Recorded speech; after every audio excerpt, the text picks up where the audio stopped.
Mario Bolognari, sindaco di Taormina, alla conferenza stampa di apertura per il Taormina Film Festival. Ecco, qual è il primo messaggio che il sindaco di Taormina vuole lanciare a tutti gli appassionati di questo genere e a Taormina e alla Sicilia?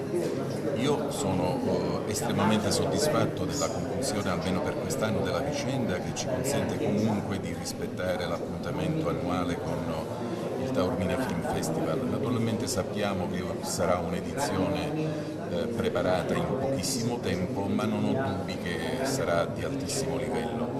L'auspicio e quindi anche la pressione degli appassionati su Taormina Arte e su Videobank è che si mettano le basi per anche una nuova edizione per il 2019 che, preparata fin da oggi, avrebbe un senso molto diverso e darebbe alla città l'antico legame che ha sempre avuto con il cinema. Qual è l'importanza del festival per Taormina?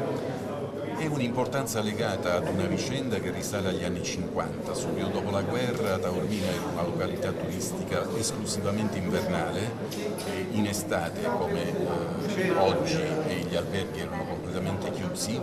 Per animare la città d'estate si avviò questa esperienza, la famosa rassegna cinematografica di Messina e Taormina.